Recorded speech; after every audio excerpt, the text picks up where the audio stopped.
Yes, yes. If you guys were listening from the jump, which I hope you were, I announced that we have Tane'e Clardy in the building.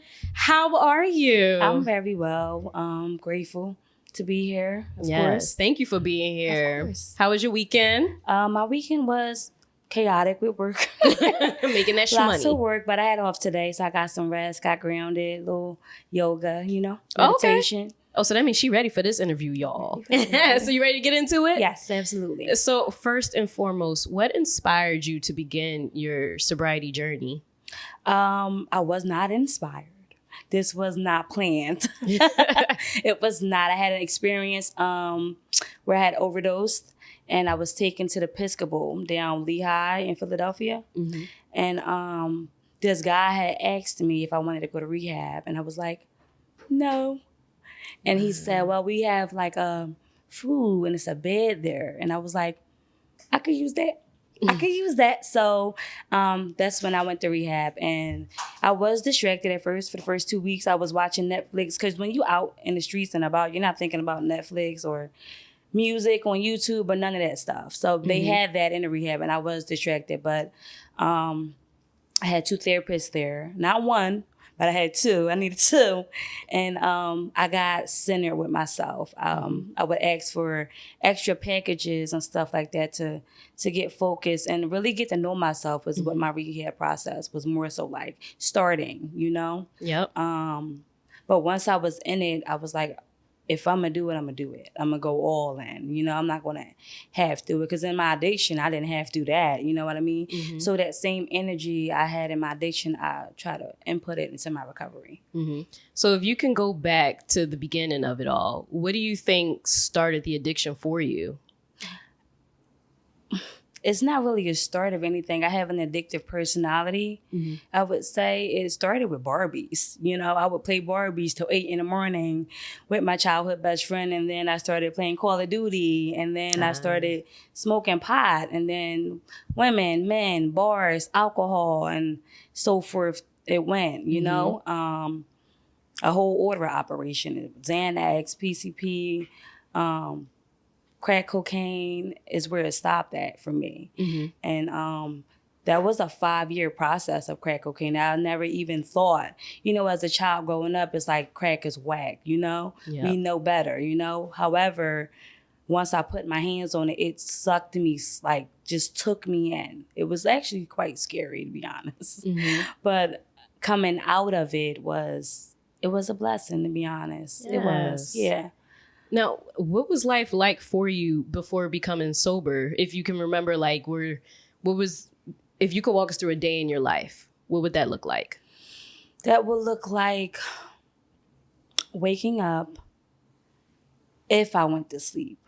Because I would run for days. 8 days, 10 days. Really? 13 days just up chasing this drug. Mm-hmm. And I would...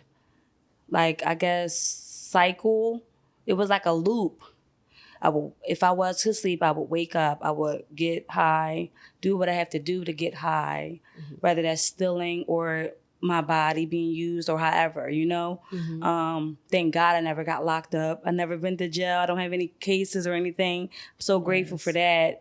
But that's what that would look like. And then I would get high, and then I would get more, and I have to get more because 1 is too many and 1,000 is never enough. Mm-hmm. So it would be more and more and more and more. I just got to get more. And by the end of the day, it's like not even ever at the end of the day, you feel like. Mm-hmm. You look up 4 a.m, you hear birds chirping, and you're like, what the hell?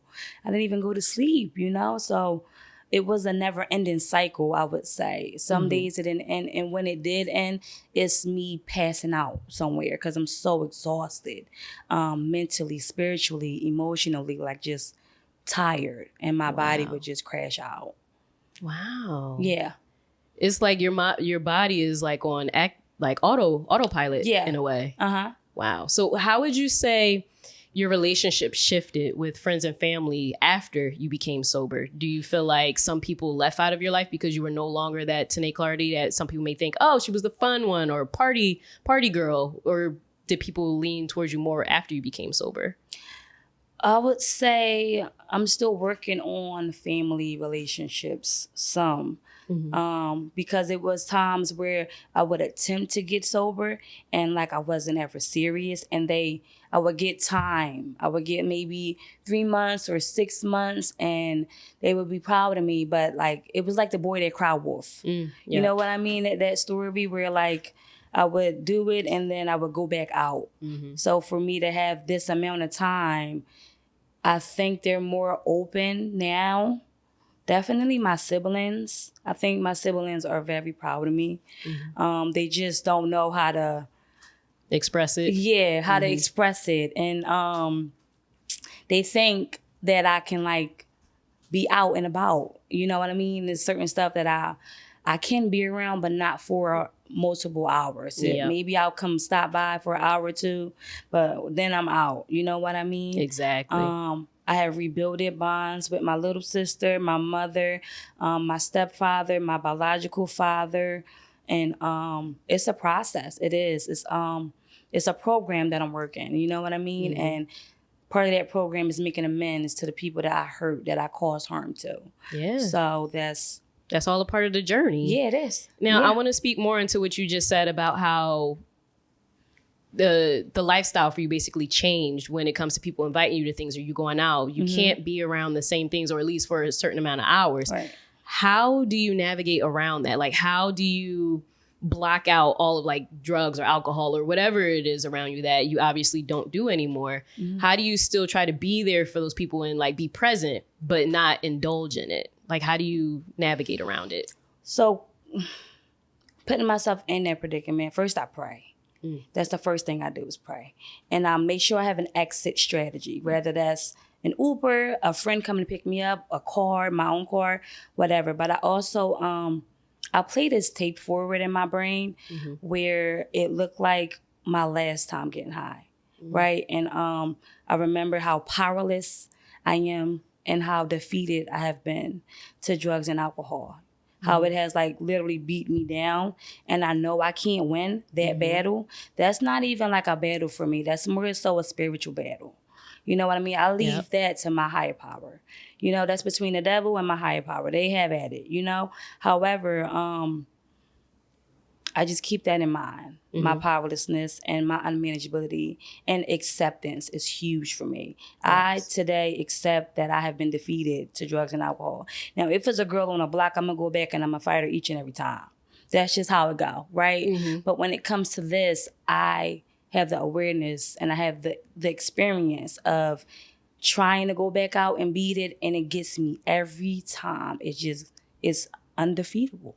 You know, it's like it's something that I can't win. Like, what's that song in the Wiz? You can't win. Oh yeah. Like, come on, girl, that's Michael Jackson. I know. But I know you love him. Yes. Yes, that's what it is for me. That's something that I just know I can't win. So when it comes to that, it's like I know where it would take me, even with a drink. Even with weed, anything I pick up, it take me right back to where I left off at, and that'll be smoking crack. You know what I mean? Like it'll be, I can pick up one day some weed and be like, oh yeah, and then the next week it'll be alcohol, and then a week after that it'll be, you know, the hard stuff, and that's just how it go. Yeah, that's the order it'll go in, and I know that, you know, because I did it so many times. I've experienced that so many times, whereas though that tape is hard to forget.